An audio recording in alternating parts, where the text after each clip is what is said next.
Mikasa Sukasa. You Eddie, right? Yeah. Look like Eddie Guerrero, man.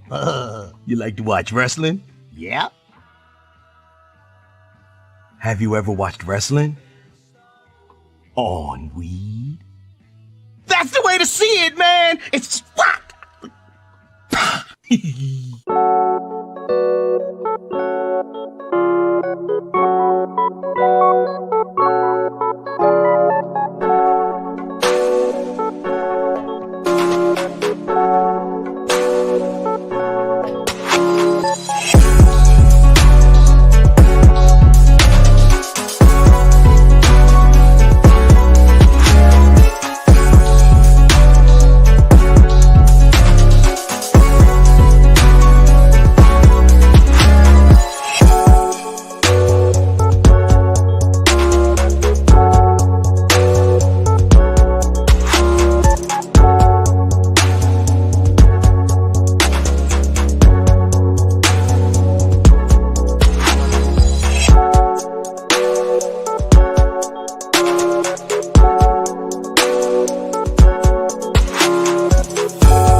What up, world? It's your boy Physics, and you know what time it is. It's February 16th. Welcome to another WoW News Joint.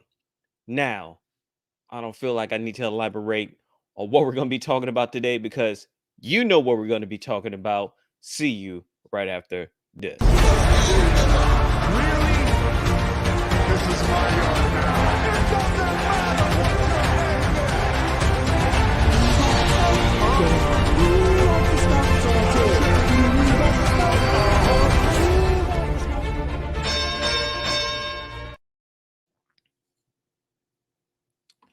Shout out to everybody in here. We got Northern Arizona, Bear Grove, cheers. Thanks for the show. No problem. And let's get to exactly what we're want to be talking about in our first segment.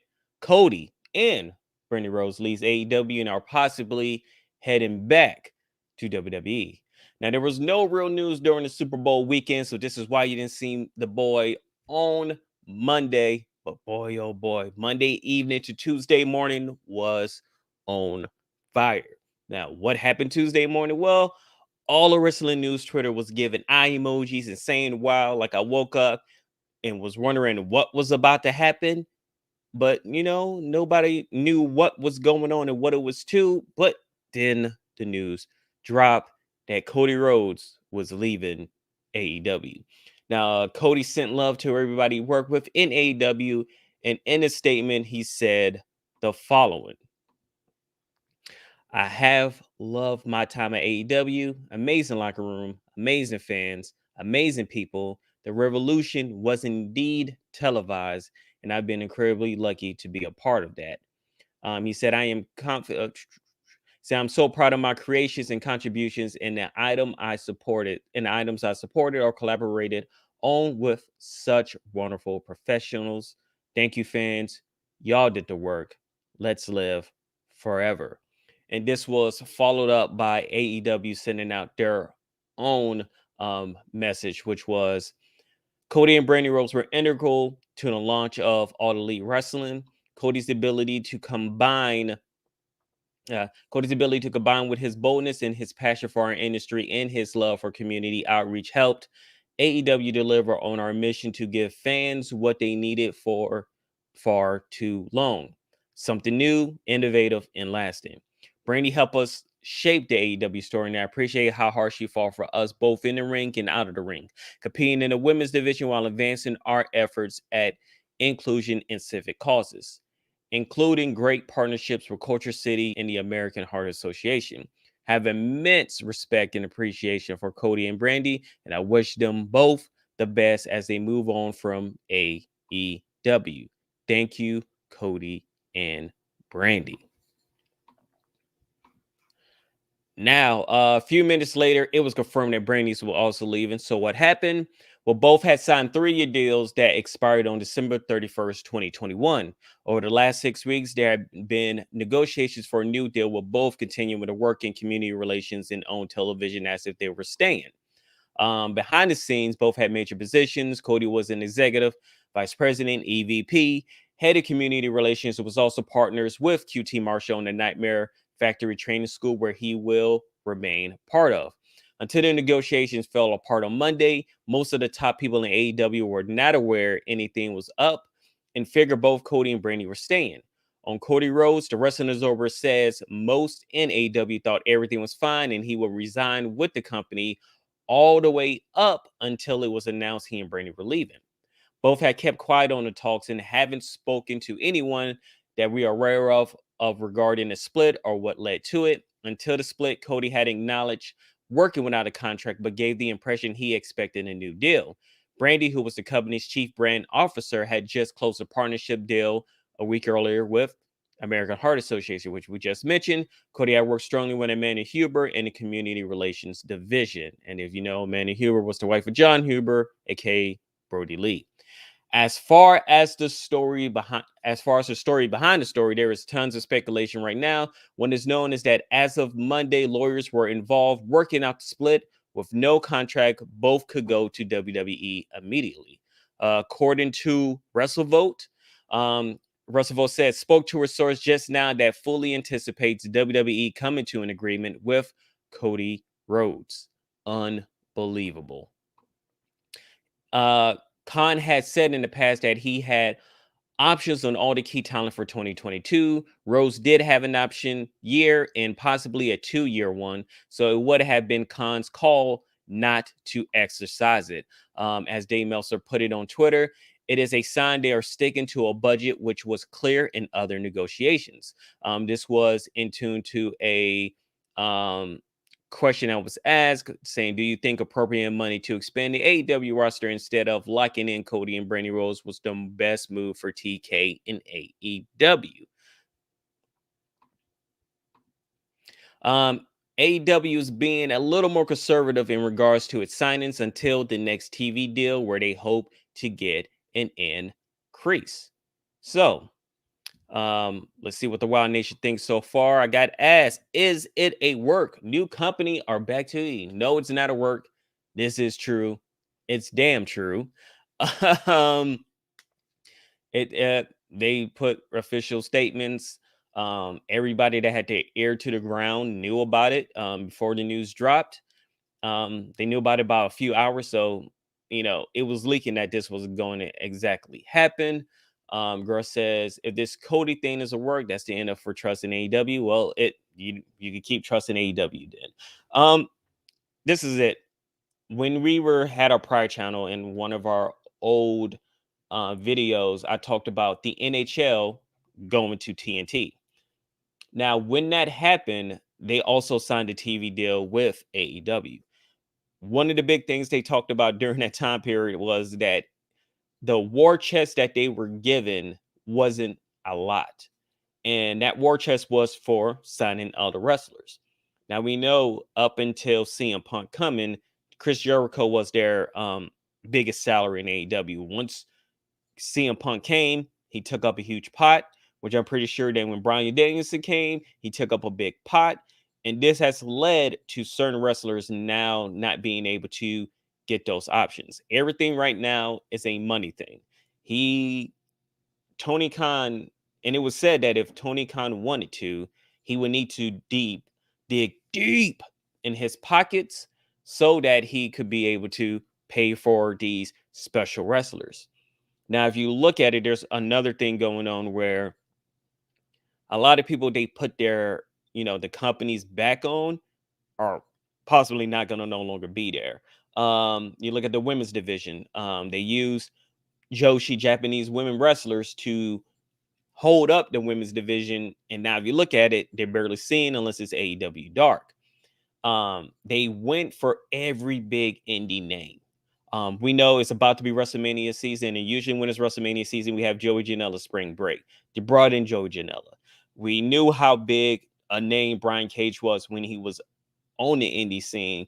They brought him in. He's most likely not going to be there.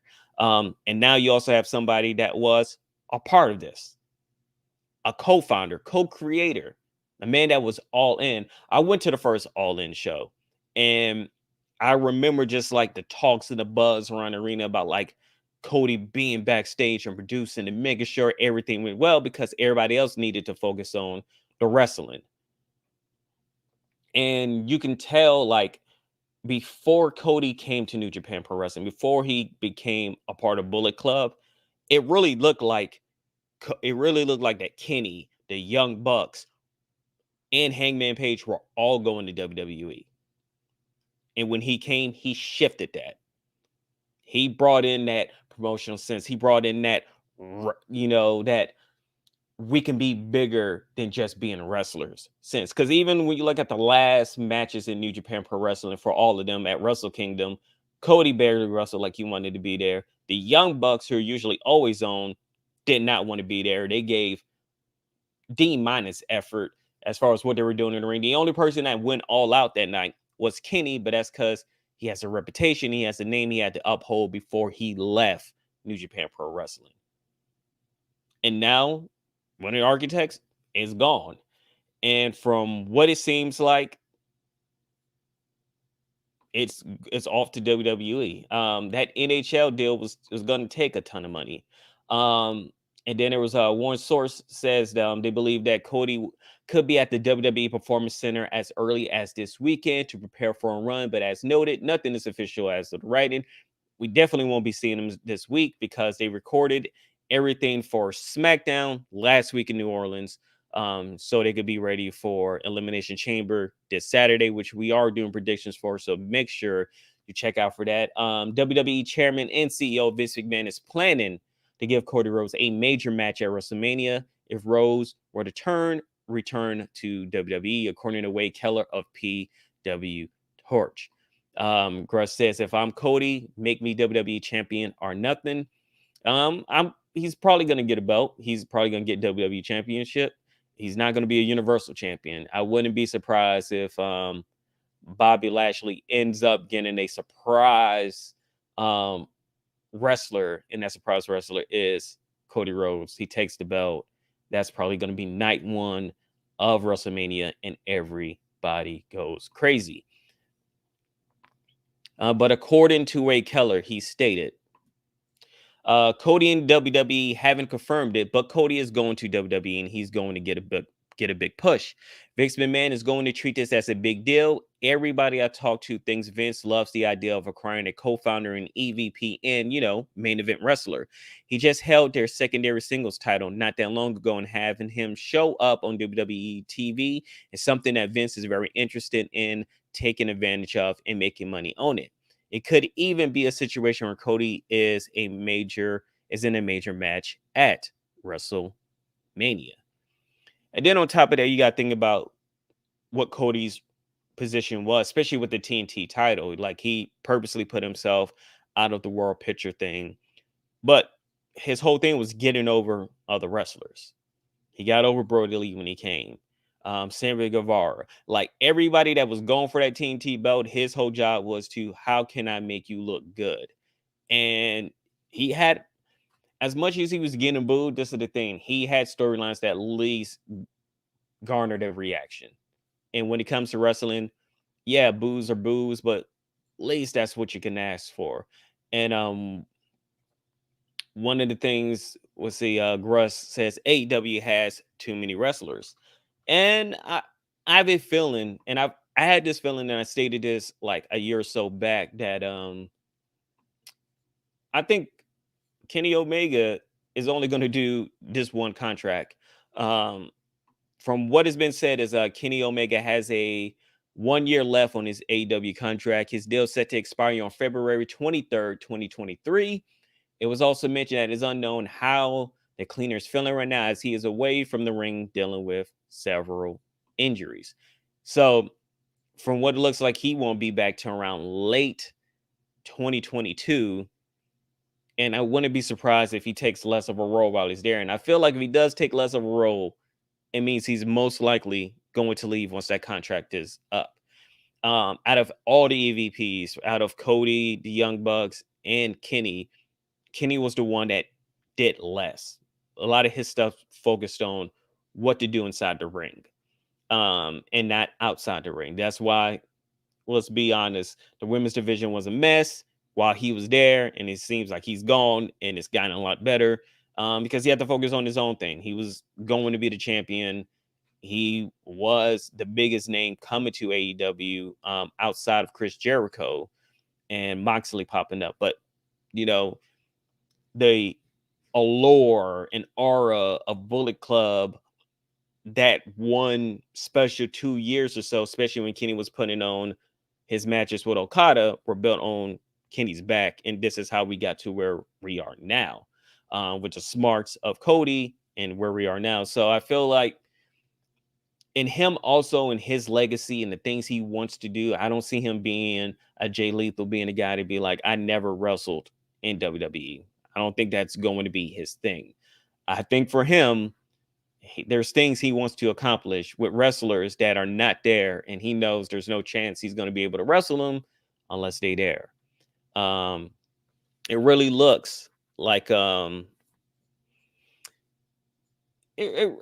really looks like I'm gonna guess that he's gonna show up in WWE next year. That WrestleMania that's going to be in LA, that The Rock is possibly going to be wrestling Roman Reigns at.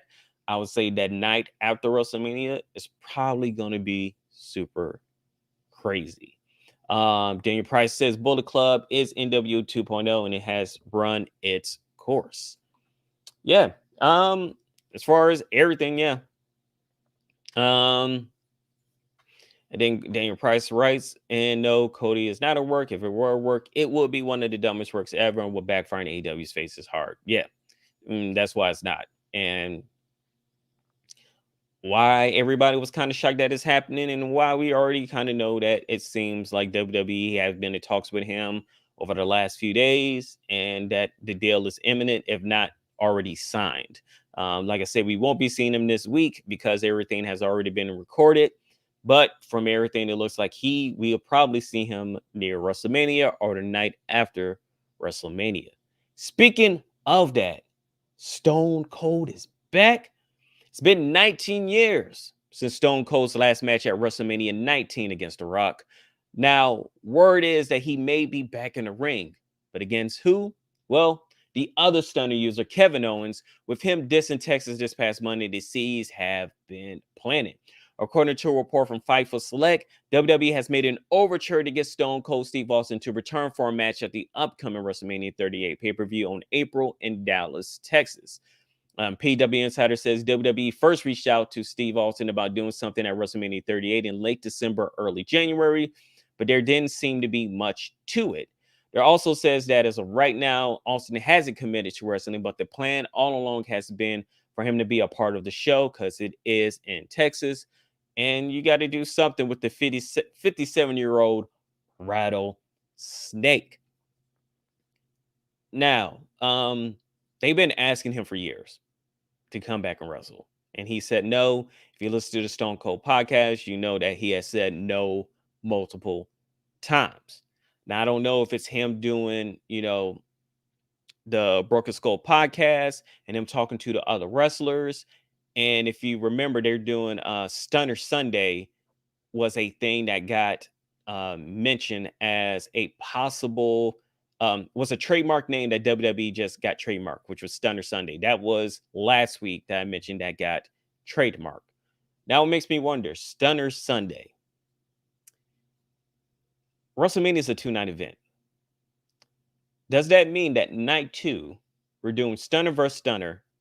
Stunner Sunday is exactly what that Sunday is supposed to be for night 2. He hasn't committed, but WWE has already reached out for that trademark. Now, we know the horribleness of what went on with Shawn Michaels coming back. But then again, I'll say this. Shawn Michaels should have came back against AJ Styles. Kane was already over the hill. Undertaker was already over the hill. It just wasn't going to go right. It wasn't going to go the way they think it was going to go, and it didn't. I feel like if it was Shawn Michaels, AJ Styles, we would have got a lot better match because Shawn Michaels didn't look bad that match, but it did not go well. I don't know if it's like Stone Cold being around these wrestlers that just made him feel like, maybe this is the next thing I need to do. But it seems like the case because, like I said, he's been asked for years. And now this is the first time where things seem to be in place where it's going to actually happen. Because, like I said, if Sean Ross Sapp, Russell Votes, everybody was like, what is going on? This is different than all the times they've asked because it seems like we are more leaning towards this is actually going to happen than not. And while talking to y'all, the Stunner Sunday thing hit me in the head because I was like, what is Stunner Sunday? And everybody was like, oh, it might be a new show. But now it makes more sense for it to be a tagline for WrestleMania for that night too. I can see it. Kevin Owens mentions it about, it being, KO Mania. And then Stone Cold be like, no, it's going to be Stunner Sunday and me walking a mud hole in your ass. And people were asking the email server if they're going to do it as a surprise on night 2. I'm saying no, it's not going to be a surprise. We're going to know ahead of time that Stone Cold is coming back due to the fact that Stone Cold still gets ratings. And I'll be honest with you, I came back into watching wrestling. I wouldn't be here if it wasn't for The Rock coming back to face John Cena. I stopped watching wrestling. That brought me back in. Then kayfabe interviews kept me there. And then I've been here ever since. And then also all the Okada, Kenny Omega stuff just put me into this wrestling world. And I'm here with you because without that, I wouldn't be here. And I feel like all the eyes that are going to come to see Stone Cold each week, it ratings wise, they're going to go for it. And I'll say this, I have no idea what AEW is going to do against Stone Cold because there's really nothing you can do. That man is still a machine. Daniel Price Royce, I get the prospect of more people watching because of Austin, but it doesn't need to be an actual match. His neck and knees are fried. Well, you listen to him. He says, he feels great. He feels like he's been in the best part of his life, especially taking the ease off his legs, doing a lot of elliptical work, and he just feels like with his workouts, he's in the best shape of his life and giving his body a time to rest. If it's a one-off, a lot of times people just decide to go all out and then stop from there. But this is where we are. Daniel writes, call it Rick and Scott to hang out with Austin, call it Steiner Stunner Sunday. The thing is, we can't control Scott, so anything can happen. But speaking of that, finally, let's talk about The Rock because he's also leading some breadcrumbs there. If you know, The Rock was at the Super Bowl. He introduced both the Bengals and the Rams before the Super Bowl, and he did his millions for The Rock's fans, but he didn't stop. He just said the millions and just kept going. And somebody hit him up and was like, yo, why'd you do that? And The Rock's reply was, that was a little Easter egg for you and the millions. Don't worry, the millions with a pause is coming soon. Now, if you watch other videos, we all know that the son of a Wild Samoan has gotten his legend contract because I feel we're about to start it. We all know this was happening. It's all leading to next year's WrestleMania to figure out who the real tribal chief is.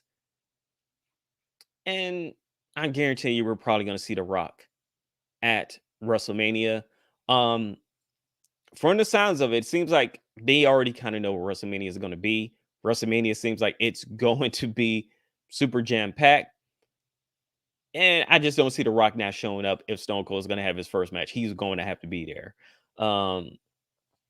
So looks like The Rock will be there. He might just be doing some announcing things, but I really feel like this is the first part of planting the seeds for Roman Reigns versus The Rock at the next WrestleMania in Los Angeles. And the fact that he did the announcement, the introductions of the rest of the football teams at the same arena at SoFi where WrestleMania is going to be. He knew what he was doing, and WWE knew he was doing. So it's going to start there, and we're moving from there. So, hey, this is the thing. WWE always seems like it's dying. It's on its last leg. It's like limping. It's just limping on the track. And out of nowhere, they're just Kaiser Soze it. Like the legs is crippled, and then they just start walking straight, and everybody goes, "Oh shit, they are WWE." And we forget like the stuff that they can pull off at times. Because I remember what last year was like, man, not last year, but that the Royal Rumble where Drew McIntyre knocked out Brock Lesnar after the kick to the nuts from Ricochet, which is for a lot of people that was the best pay-per-view of the year, and it delved just on that Royal Rumble. And a lot of people I remember going into that Royal Rumble was like, man, WWE is not really doing much. They're not creative. It's not even fun to watch. And then that Royal Rumble came, and everybody was like, they're back, to the point where it was like the big show is not WrestleMania, it's the Royal Rumble. And why everybody got super depressed this year because of how bad the Royal Rumble was, because we have higher expectation of all WWE events that the Royal Rumble is going to be amazing. That just seems like it's always going to be a given, but that wasn't it this year. So everybody was just down on them, all the Nick Khan stuff, which is funny with the contracts and the cutting. And it seems like Tony Khan is doing the same thing, but I'm not going to say how people should feel about all that stuff. But it's very interesting. It's like in the last 48 hours, WWE is back on the main stage. Monday night, it was about Stone Cold. Tuesday morning, it was about Cody Rhodes coming back to WWE. And the fact he'll be the first big name to leave AEW and go to WWE. If I was kind of smart, and they've been wanting to do, and not some retribution stuff, but the word was with Bullet Club was coming over to WWE after the New Japan Pro Wrestling run, they would have just taken over, take off their mask, and boom, Bullet Club is here. And they would have actually said Bullet Club. They had already kind of had these talks of like, we were really going to go for it. What's going to be interesting is if they wait and be like, Brian Cage, come on over along with Cody so we can have this another invasion angle. Or they're going to wait it out to see who else is going to be let go. That is of a high quality name. But WWE is here. And competition is real. It's going to make fun. A lot of people already have been going up and down when it comes to Tony Khan, his whole Forbidden Door thing, the whole way he handled the Big Swole situation when bringing up black wrestlers with actual good points and him just freaking out about it and not handling it well, looking like an ass. And now contract things. And I feel like the next year for AEW is going to be super interesting. Numbers haven't been great. They can just put it towards the Olympics kicking his ass. But if it's possible that Stone Cold is coming, it's going to be a rough first half for AEW as far as ratings. And, here we go. Dan Price says Vince is the devil. The U.S. court system couldn't take him down. Khan definitely can't do it. Yeah, no. Whoever, the only person, God can't even take Vince down according to WWE storylines. So yeah, he's been here for a long time for a reason. My only gripe is I feel like he needs to put back in the fold Triple H, even in Tyson Kidd as far as being producers backstage. And speaking of Cody, man, there's a 1% chance in the back of my mind. I hope that all the Triple H stuff of why they're keeping him away is a work. Because how great would it be if Cody's first match in WWE would be against Triple H? Now, we already know he had the heart thing, so it's most likely he's never going to wrestle again. But, boy, just imagine Cody appears in the ring. He's talking to the fans. They welcome him back. And then you hear, it's time to play a game. Triple H comes out and then confronts him about all the stuff he did in AEW with sledgehammers and breaking the stone chairs and stuff like that. Like, oh, that would be just poetic justice.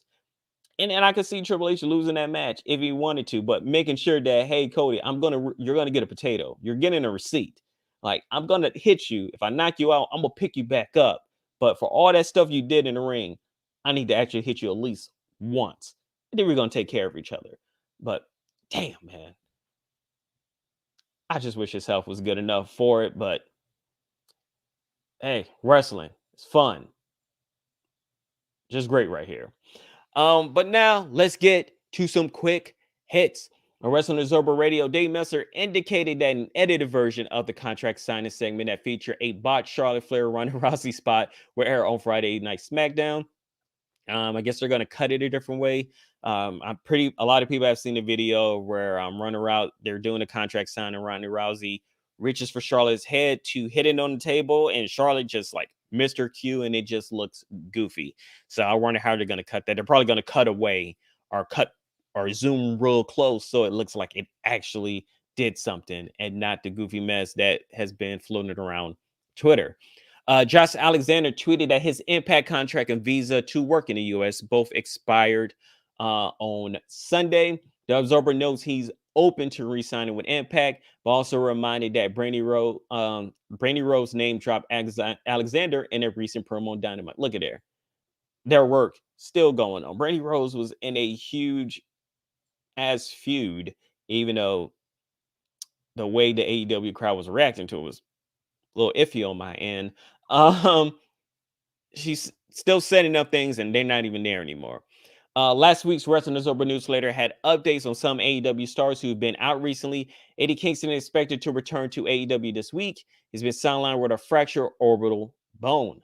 Kyle O'Reilly was given time off after the birth of his child. That's why he and Bobby Fish have been missing from the Adam Cole Young Bucks storyline.